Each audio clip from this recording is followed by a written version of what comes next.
देखिए पूंजी Bastar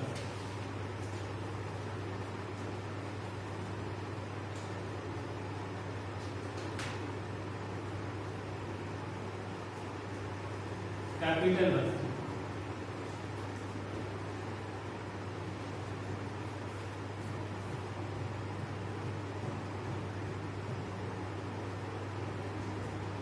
capital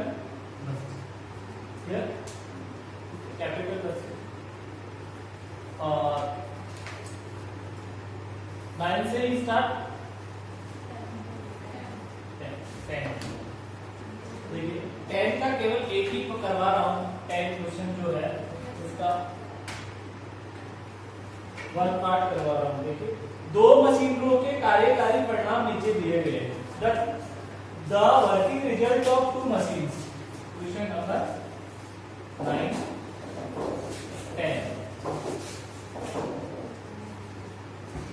The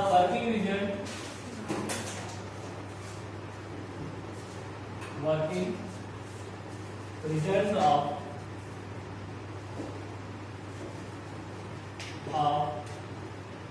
two machines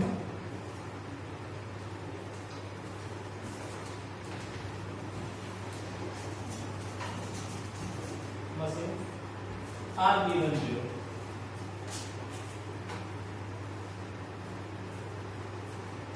देखिए मशीन फर्स्ट है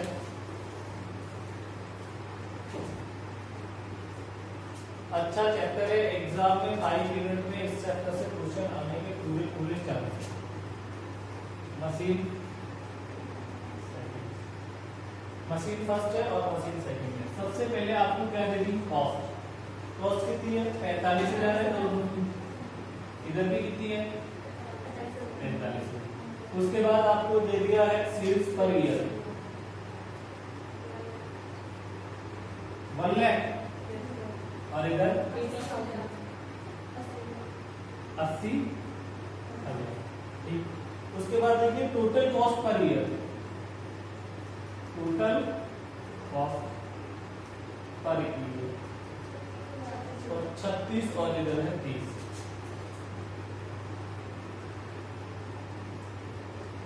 और बाद में आपको दिया एक्सपेक्टेड लाइफ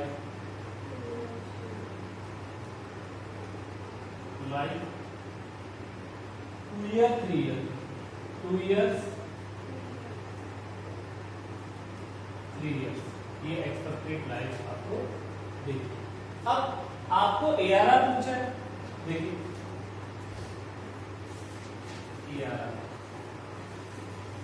एआरआर का फॉर्मूला हम बात करें तो आपका क्या फॉर्मूला था एआरआर का average annual income after tax and depreciation. मैं आपको एक बात अभी बता देता हूं शुरू से ही। देखिए स्टूडेंट क्या करते हैं चैप्टर 1 पढ़ा दिया 2 पढ़ा दिया तीसरा भी पढ़ा दिया पढ़ लेंगे ऐसा करते रहते हैं। लेकिन बाद में एक विकट समस्या आएगी कि आपको इन चैप्टरों के नोट्स ही याद नहीं होंगे इकट्ठे हो जाएंगे बहुत सारे। नोट्स ही याद नहीं है तो आप सवाल कैसे हल कर पाओगे क्लियर। तो जो चैप्टर जैसे जैसे चल रहा है उस चैप्टर के नोट्स आपको वैसे वैसे याद होने चाहिए। कभी मैं ये नहीं कह रहा आप ज्यादा से ज्यादा सवाल निकाले। सबसे पहली प्रायोरिटी आपको उस चैप्टर के नोट्स याद करने की रहती है। उसके बाद जो भी सवाल आपने बोर्ड पे हल किए उन सवालों को अच्छे से आप निकाले। एक बार नहीं 2 बार नहीं 3 बार निकाले क्लियर तो आपका अच्छा होगा क्लियर होगा। अब देखिए average annual income after tax and depreciation बटा एवरेज इन्वेस्टमेंट। और एवरेज इन्वेस्टमेंट का फॉर्मूला था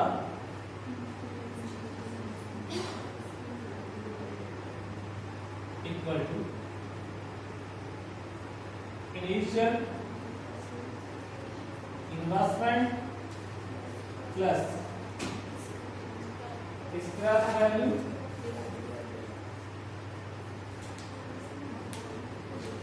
बटा 2, यही था। अब इनिशियल इन्वेस्टमेंट देखो, ये अब इन्होंने ये चीज पूछी, पहले जो चीज पूछ रहा है ना वो, ठीक है, वो चीज हल करो। अब इसमें आपको ARR कैलकुलेट करनी थी, क्या ARR। अब मुझे बताइए इनिशियल इन्वेस्टमेंट कॉस्ट दे रखी है, कितनी है? Scrap value divide by 2 equal to 22,000। तो ये तो आपका कितना आ गया? 22,500 आ गया। अब देखिए आपको यहाँ पर सेल्स दे रखी है, सेल्स, और ये हम बात कर रहे हैं मशीन फर्स्ट की, और सेल्स आपको कितनी दे रखी है? ठीक है, इसमें से लेस करेंगे अपन, less operating expenses including depreciation, ठीक है। अब मुझे बताइए टोटल कॉस्ट तो 36,000 की आ गई, ठीक है नहीं थी? प्लस डेप्रीसिएशन कैसे आएगा? Cost of minus scrap value बटा लाइफ ऑफ असेट्स। देखिए कॉस्ट दे रखी है 45,000, स्क्रैप वैल्यू नहीं है और लाइफ है 2, इक्वल टू वही कितना आ गया? 22,500। देखिए 22,500 में इसमें इंक्लूड कर देता हूं तो मेरा ये टोटल कितना आ जाता है?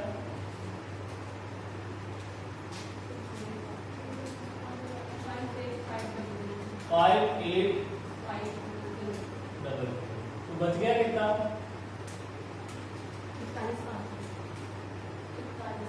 41,000।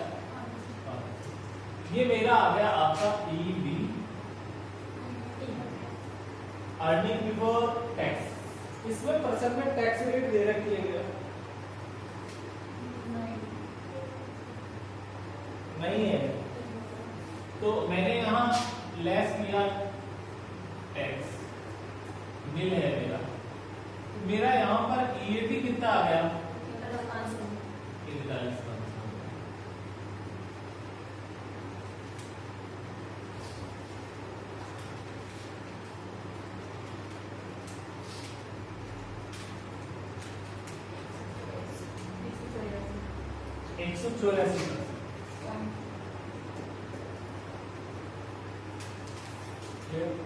अब देखिए ऐसे ही मशीन किसका करेंगे?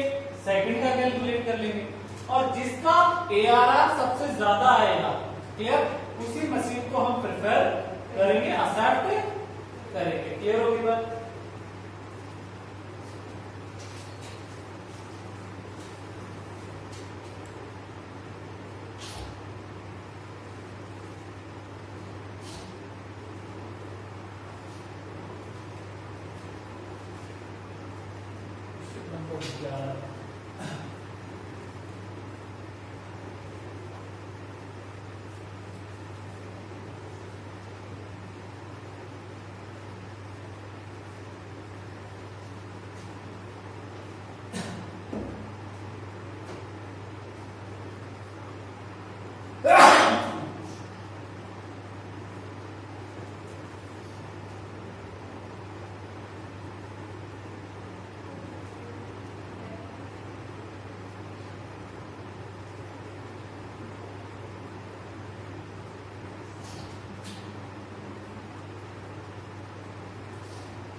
क्वेश्चन नंबर नेक्स्ट 11 नंबर का क्वेश्चन।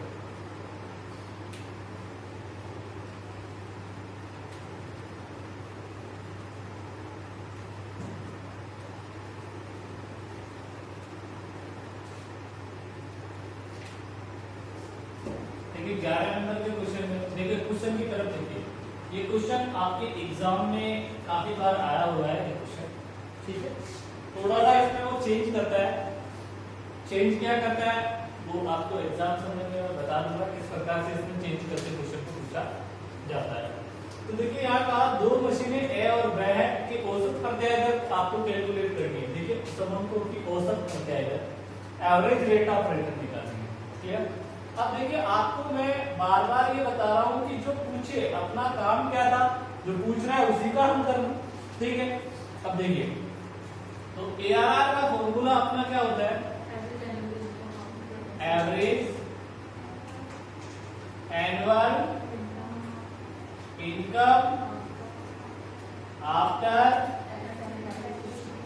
टैक्स एंड डेप्रीसिएशन,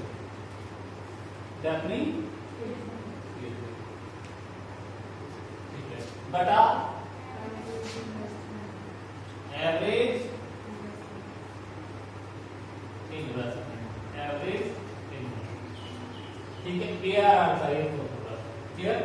अब देखिए एआरआर एवरेज इन्वेस्टमेंट कैसे आएगा,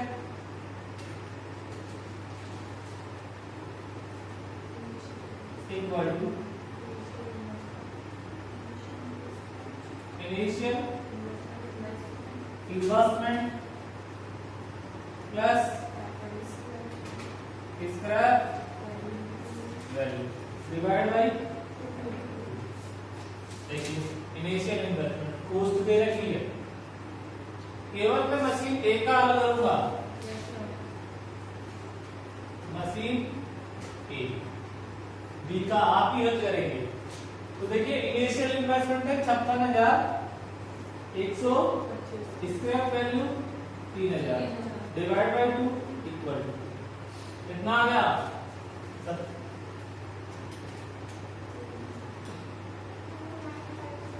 29,562.5। तो देखिए 29,562.5 हो गया। वो सर्टिफिकेट है नहीं है। अब देखो ऊपर क्या पूछ रहा है अपने को, average annual income after tax. Question की तरफ आओ, देखिए क्वेश्चन में एनुअल एवरेज नहीं दे रखा, लेकिन एनुअल इनकम आफ्टर टैक्स आप एंड डेप्रिसिएशन दे रखा है, तो आपको कुछ कैलकुलेट करने की जरूरत नहीं है।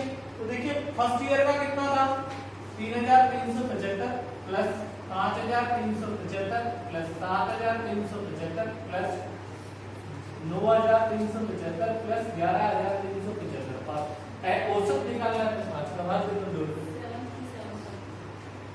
7,375 into 100 29,562.5 इक्वल टू,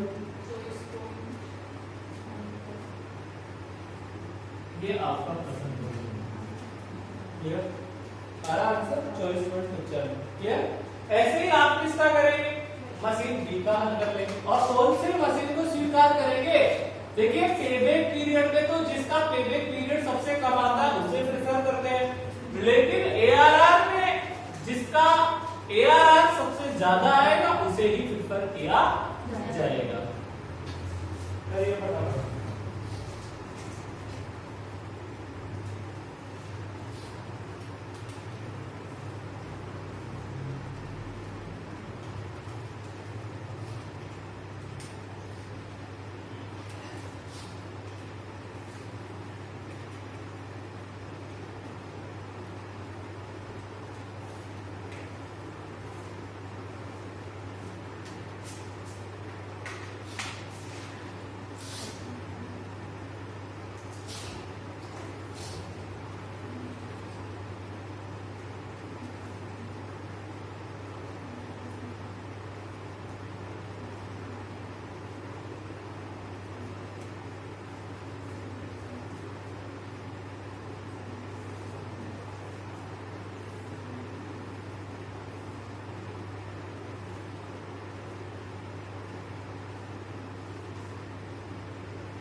क्वेश्चन संख्या 12,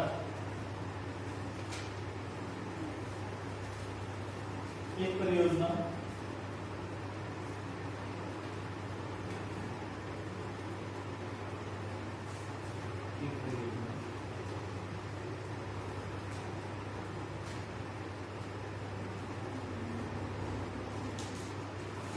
एक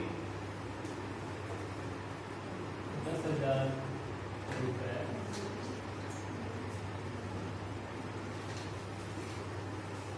का विनियोग,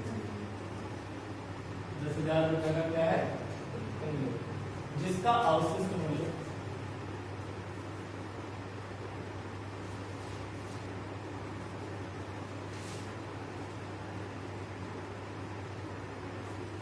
इसका अवशिष्ट मूल्य 500 रुपये है।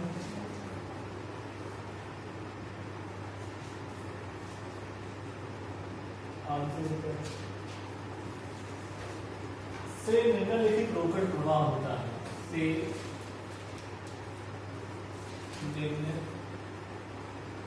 निम्नलिखित रोकड़ प्रवाह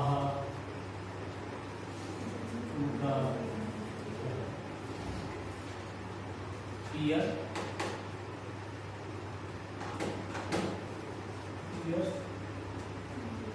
1 2 3 4 और 5, आपको दे दिया यील्ड्स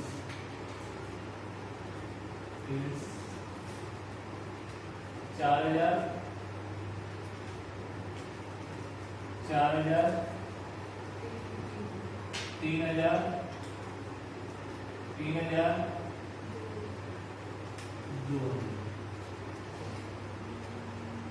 पूंजी की लागत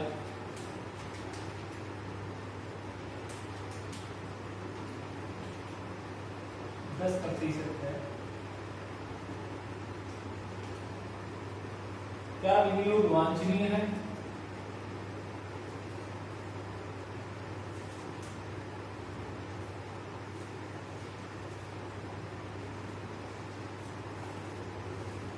विनियोग वांछनीय है।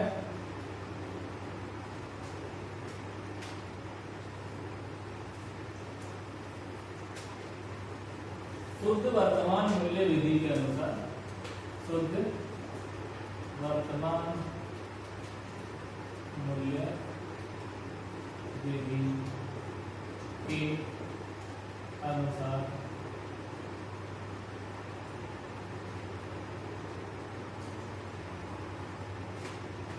विवेचन कीजिए।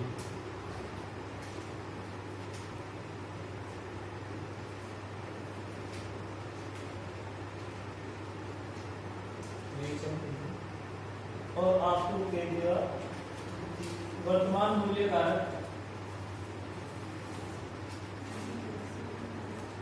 दिया 0.909 0.826 0.751 0.683 0.62 ये आपको क्लियर है।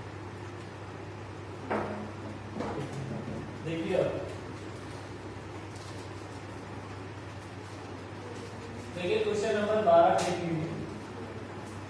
नया मेथड आ गया, फिर दो मेथड आपके कंप्लीट है, पेबैक पीरियड मेथड और एआरआर मेथड। उसके बाद तीसरा मेथड मैंने बताया था शुद्ध वर्तमान मूल्य, औसत नेट प्रेजेंट वैल्यू, शुद्ध वर्तमान मूल्य। देखिए कैसे, एक ही बार बताऊंगा, दोबारा नहीं बताऊंगा। जिसको आ गया ठीक है, जिसको नहीं आया उसके लिए भी ठीक होगा। मेहनत नहीं करनी पड़ेगी, एग्जाम जल्दी पेपर हल हो जाए, लेकिन आएगा, सभी को आएगा अगर अच्छे से करेंगे तो। देखिए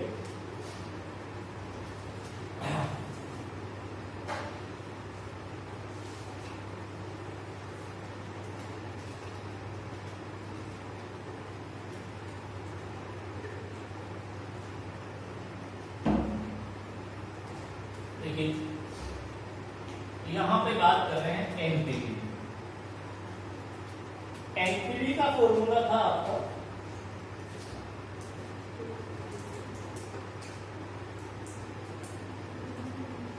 total present value of cash inflow minus initial investment. ये सूत्र था किसका? नेट प्रेजेंट वैल्यू का। अब इस क्वेश्चन में देखते हैं तो नेट प्रेजेंट वैल्यू आपको नजर आ रही है ये सॉरी आपका इन्वेस्टमेंट, इनिशियल इन्वेस्टमेंट आपको कितना दे दी? 10,000। एक चीज तो आपको गिवन है, कितनी? और मैंने नोट्स में बताया था कि present value of cash inflow किस प्रकार से कैलकुलेट किया जाता है। मैंने अच्छे से लिखाया था calculation of total present value of cash inflow लिखाया था और फॉर्मेट मैंने बनाया था। फर्स्ट कॉलम तो ईयर का था, दूसरा कॉलम कैश इनफ्लो का था, तीसरा कॉलम प्रेजेंट वैल्यू का था, प्रेजेंट वैल्यू फैक्टर, और जो लास्ट कॉलम था वो था total present value of cash in ये। अरे यही तो बताया था, और कुछ तो मैंने बताया ही नहीं। देखिए आप इन चीजों को बुक में ढूंढेंगे तो आपको ये चीजें मिलेंगी नहीं, वहां तो ये इतना सा फॉर्मूला मिलेगा।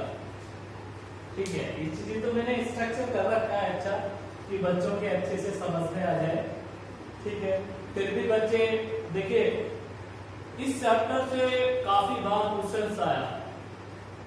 ठीक है, बच्चे 2, 4, 5 बच्चों को छोड़कर सभी बच्चे इस चैप्टर से डरते हैं। क्या पता क्वेश्चन आता है तो भी नहीं करते, वो ये कंफ्यूजन में रहते हैं कि इसमें कैश इनफ्लो निकालना पड़ेगा, नहीं निकालना पड़ेगा, क्या करना है, वह कंफ्यूज हो जाते हैं। तो कंफ्यूज होने की जरूरत ही नहीं। एक एक मेथड अच्छे से कराया। प्रेजेंट वैल्यू पहले पेबैक पीरियड, दूसरा एआरआर, उसमें किसी प्रकार की कोई दिक्कत नहीं है।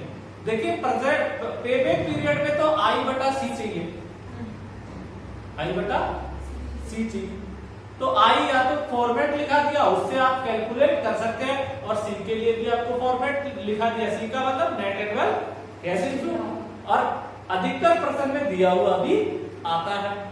उसके बाद मैंने एआरआर बताया, और एआरआर के लिए बता दिया कि आपको जब भी प्रश्न में एआरआर पूछे तो आपको किसकी तरफ जाना है? ईएपी की तरफ। अर्निंग आफ्टर टैक्स आपको ढूंढ लेना है, नहीं दे रखा है तो कैलकुलेट कर लेना है अर्निंग, और उससे आपकी क्या आ जाएगी? एआरआर आ जाएगी। अब बात आ रही है नेट प्रेजेंट वैल्यू की, एनपीवी। और एनपीवी का आपका फॉर्मूला था, एनपीवी का कि total present value of cash inflow minus initial investment, और ये फॉर्मेट। अब देखिए अपना ये आपको ये याद है, प्रश्न की तरफ आते हैं। एक 10,000 रुपए का विनियोग का मतलब इनिशियल क्या दे दिया? अवशिष्ट मूल्य, और यहां लिखना है स्क्रैप वैल्यू कितनी है? ठीक। उसके बाद कहा रोकड़ प्रवाही दे रखा है कैश इनफ्लो, ईयर है 1, 2, 3, 4, 5। इसका दे दिया 4,000, 4,000, 3,000, 3,000, 2,000 दे रखा है। अब बहुत ये प्रश्न में दिया भी हुआ है। ठीक है, दे रखा है प्रश्न में।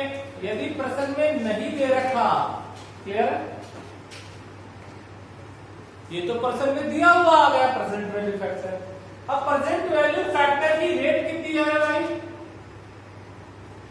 10%। कितनी है?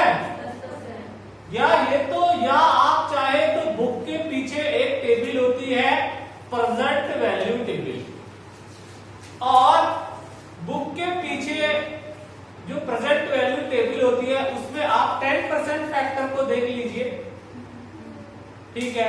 और 10% में देखेंगे तो 1 2 3 ईयर का आपको नजर आ जाएगा, नजर आ रहा है। और आपको पहला नजर आ रहा है 0.909, 0.826, 0.751, 0.683, 0.621। क्लियर है? ठीक है। हाँ, अब तक पढ़ाते पढ़ाते मुझे तो याद ही हो गया है, ठीक है। अब आपको बुक में पीछे देखने बता दिया किस प्रकार से देते हैं, या तो क्वेश्चन में दे रखा था वो ले लीजिए, नहीं दे रखा तो बुक में देखना बता दिया। क्लियर? कैसे देते हैं प्रेजेंट वैल्यू टेबल में। अब क्वेश्चन में भी नहीं दे रखा, बुक में देखना भी नहीं आता, तीसरा भी इलाज बता देता हूँ। कैलकुलेटर तो सभी विद्यार्थी, सभी प्यारे प्यारे विद्यार्थियों के पास होगा, क्योंकि एग्जाम में अलाउ है। तो देखिए कैलकुलेटर में किस प्रकार से कैलकुलेट करेंगे। 1 डिवाइड 10% है, उसका 10 का प्रतिशत हटा देंगे तो कितना हो जाएगा? 0.10। तो उसको 1 में आप 0.10 जोड़ दीजिए तो वैल्यू कितनी आ जाएगी? 1.10। 1 डिवाइड 1 प्लस प्रतिशत कितना है? 10%। तो उसका प्रतिशत हटा दिए तो क्या होगा? 0.10। तो 1 डिवाइड 1.10, ठीक है। अब देखिए 1 डिवाइड 1.10, जितने वर्षों का चाहिए उतने वर्षों के लिए आप इक्वल दबाते चलिए। देखिए पहले मैं इक्वल दबा रहा हूं, ये लो, तो 0.909 आ गया फर्स्ट ईयर। उसके बाद फिर मैंने इक्वल दबा दिया, सेकंड ईयर का आ गया, third year, fourth year, 5 year, 6 year, जितने भी वर्षों का चाहिए उतने बार इक्वल दबाते चलिए। तो ये भी आपको मिले, बता दिया, आप दोबारा नहीं बताऊंगा, ठीक है। आप देखिए जो स्क्रैप और वर्किंग कैपिटल यहां लेते हैं, उसके लिए हम जो लास्ट वाला जो ईयर होता है उसी का जो पीवी फैक्टर है वो काम में ले लिया जाता है। क्लियर होगी बात? अब इसको मल्टीप्लाई कर लीजिए आप, तो ये तो आ जाएगा 36 36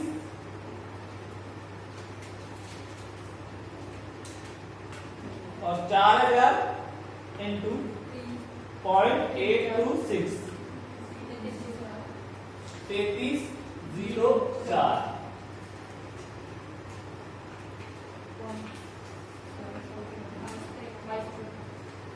22 53, और इसका आ जाएगा 2049,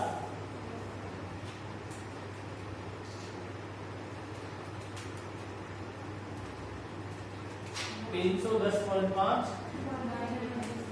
1200, टोटल कर लीजिए सर।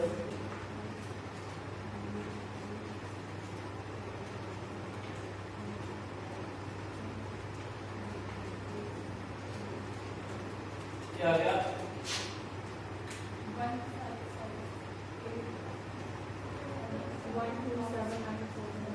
इसे बोलेंगे total present value of cash. देखिए इसका मान मैं यहां लिख रहा हूं, कितना है? माइनस कर दो 10,000। आंसर देखिए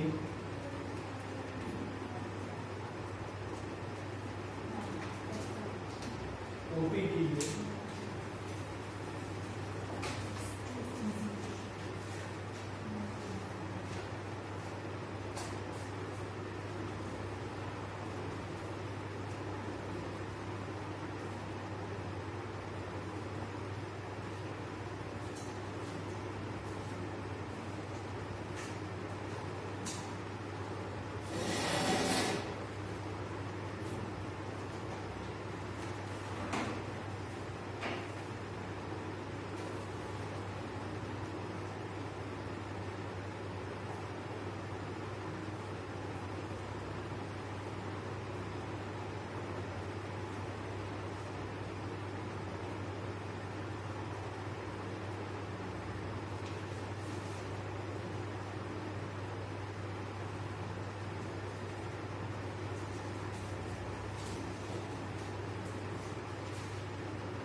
यदि इस पर्सन ने कैश इनफ्लो नहीं दिया होता, क्या ये वाला, तो हम कोई फॉर्मेट या तो प्रॉफिटेबिलिटी फॉर्मेट या अपना सेल्स वाला फॉर्मेट था, तो उससे हम पहले कैश इनफ्लो कैलकुलेट करते हैं, ये ध्यान रखना है। इसमें तो कैश इनफ्लो दिया हुआ था इसलिए डायरेक्ट हल हो गया। यदि पर्सन ने कैश इनफ्लो नहीं दे रखा है तो दो फॉर्मेट बताया मैंने, sales less operating expenses including depreciation EBT less tax EAT add वापस डेप्रिसिएशन और नेट एंगल कैश इनफ्लो। उससे हम कैश इनफ्लो पहले कैलकुलेट करेंगे, फिर उसके बाद में ये चीज कैलकुलेट करेंगे। अगर सेल्स नहीं दे रखा तो आप प्रॉफिटेबिलिटी का जो स्टेटमेंट था, और वो स्टेटमेंट याद तो अभी तक विद्यार्थियों ने नहीं किया है, मैं वापस सुना देता हूं। देखिए एस्टिमेटेड सेविंग, और उसमें आता था एस्टिमेटेड सेविंग्स और दूसरा estimated savings in scrap first, दूसरा estimated savings in direct wages, उसका टोटल आ जाएगा। उसके बाद एस्टिमेटेड एडिशनल कॉस्ट, और उसमें फर्स्ट था additional cost of supervision, additional cost of maintenance, additional cost of indirect material, additional cost of depreciation और net saving before tax A minus D, और less tax, net saving after tax और add depreciation, और आपका क्या आ जाएगा net as well cash inflow.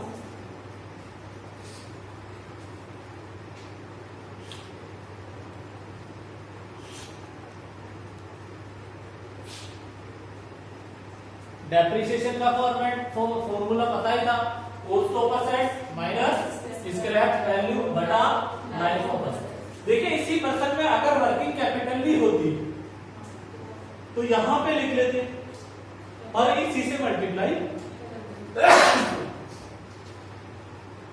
Working capital होती तो यहां लिख लेते वर्किंग कैपिटल और वैल्यू लिख देते, और जो लास्ट ईयर की जो प्रेजेंट वैल्यू फैक्टर है उसकी वैल्यू से उसको मल्टीप्लाई करके कर देते।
देखिए ये दो चीजें और समझ लीजिए, क्या है दो चीज। देखिए डेप्रिसिएशन का फॉर्मूला तो ये तो पहले भी लिखा दिया, ठीक। अब इधर देख लीजिए, अगर पर्सन ने ईएटी दे रखा है अर्निंग आफ्टर टैक्स और या पीएटी दे रखा है, तो आपको क्या चाहिए कैश इनफ्लो चाहिए है, तो इसमें केवल आपको ऐड क्या करना पड़ता है डेप्री, और आपका क्या आ जाएगा कैश इन। यदि पर्सन ने आपको ये दे रखा देखिए earning after tax but before, इसका मतलब भी यही है कि कैश इनफ्लो ही है। ये ध्यान रखना, कंफ्यूज होने की जरूरत नहीं। देखिए प्रश्न में ईएटी दे रखा है, या देखिए कैश इम्प्लॉय दे रखा है तो सीधा सीधा दिया हुआ है। अगर आपको ईएटी पीएटी दे रखा है तो ऐड क्या कर देंगे, क्या आ जाएगा। यदि आपको earning after tax but before depreciation दे रखा है तो इसका मतलब ये क्या है, और दोनों ही क्या है, आफ्टर है। देखिए क्या, earning after tax and depreciation, दोनों ही क्या है। तो इसमें दोनों ही आफ्टर है तो आपको ऐड क्या करना पड़ेगा, डेप्रिसिएशन, और फिर आपका क्या हो जाएगा। ये चीजों का क्वेश्चन में विशेष, इन 3-4 चीजों का आप विशेष ध्यान रखें क्वेश्चन हल करने से पहले।